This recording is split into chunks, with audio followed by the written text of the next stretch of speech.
I apologize. It took us a couple minutes to get everybody back into the locker room, as you would imagine. I think I'm really proud of this football team. You know, we finished some games on the road this year, but it's probably been too long since we finished one at home for our home fans, and that was really exciting to be able to do that. You know, I can't thank the student section enough, the band.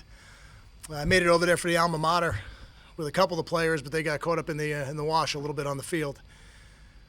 But they do such a great job supporting us. It really makes a special atmosphere in our stadium. And I'm just really excited that these players got a chance to finish a game like that at home. You know, we finished one like that out in Seattle. We finished one like that out down in Maryland. But when you finish it at home, it's even more special. And I think the fans appreciate it, and I certainly appreciate them. And I guess now I'll take questions. Kyle, two things on Gary. One, his performance, obviously, in the game. What about it impressed you? And then can you appreciate what he's probably feeling, the sense of redemption he's probably feeling right now? I'll address the game first. I thought he played an excellent game tonight. I thought he made good decisions. He made good throws. He made some plays under duress that, you know, guys who play at a high level make. And to win that game, we needed Gary to play well. It's a tremendous defense. They weren't number 9 in the country coming into the game on defense by accident. They're really talented, really well coached, and they have an excellent scheme.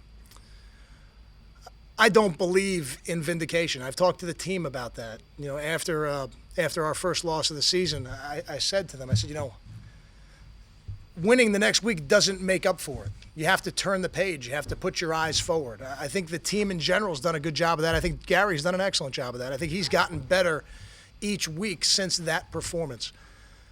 What I do think that speaks to is how mentally tough he is, because there's a lot of positions on a football team, but none of them are like being the starting quarterback.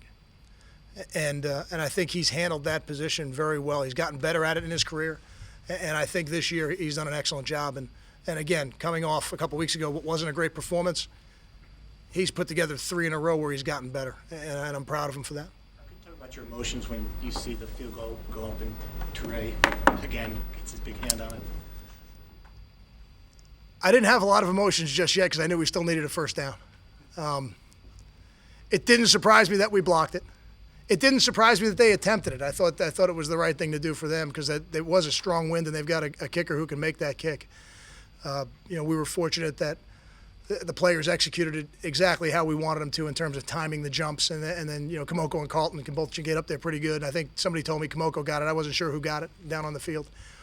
But I guess to answer your question, when we got to the point where I knew we could take a knee, it's a little overwhelming.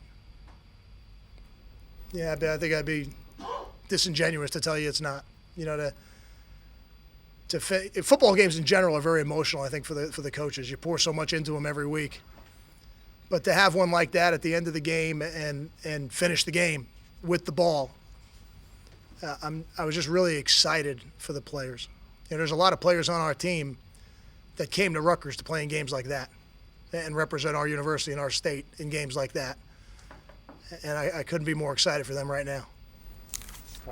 Along those lines, can you kind of just put it to words? First Big Ten win, the way it happened, a lot of recruits around. Kind of. It certainly, it certainly creates a little more positive ending, for the recruits that come on campus. I don't know how much I can speak to the other part of it just yet. I think that'll probably come in the off season when we think about it a little bit. But I did tell the team this. They got a chance tonight to be a part of something that no other football team will ever get a chance to be a part of, because this was the first.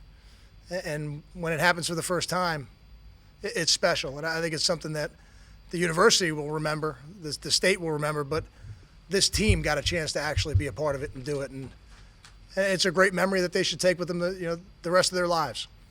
For us as a football team, now we've got a bye week where we need to get healthier, we need to get better, and we need to really bunker down academically, because this is probably the toughest stretch that our student athletes have.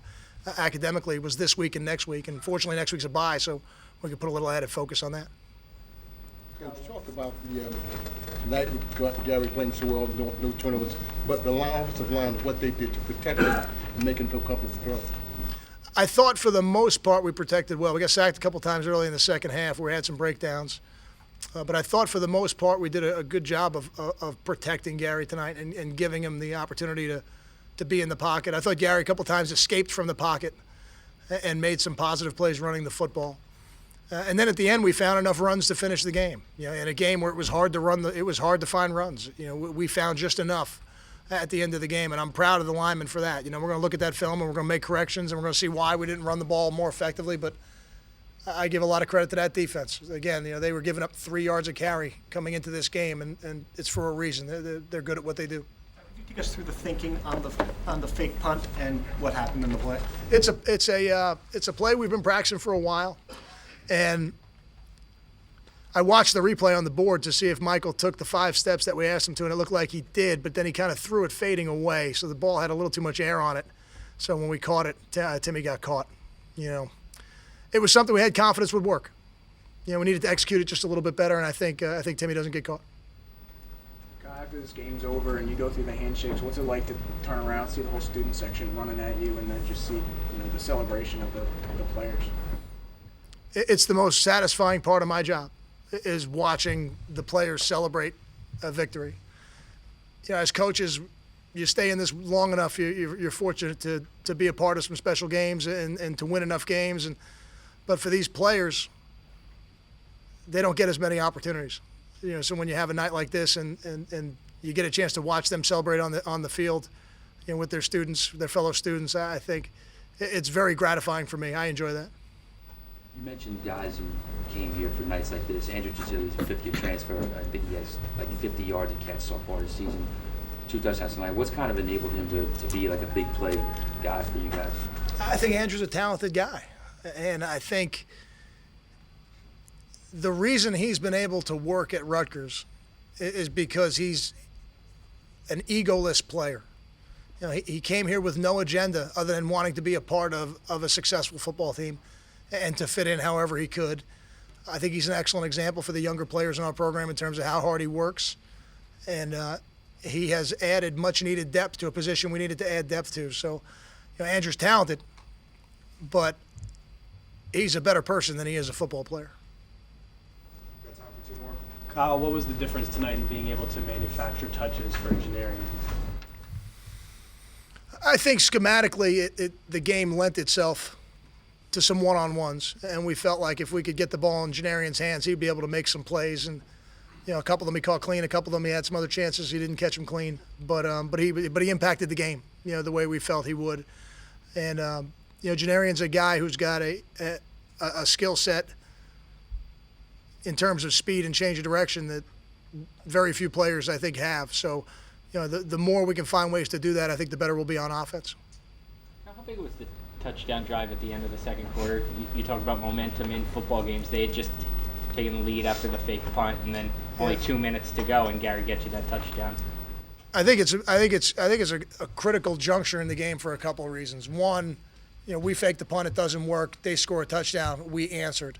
But I think the flip side of it also is not only did we answer, but we were getting the ball in the second half. So then you have a score, and then an opportunity to score again, which we didn't capitalize on at that point. But I do think it was a critical juncture in the game and a very important drive in the game to get points. Now, we were fortunate to get a touchdown, but I thought just to get points in general was going to be important. Thanks, Kyle. Thank you.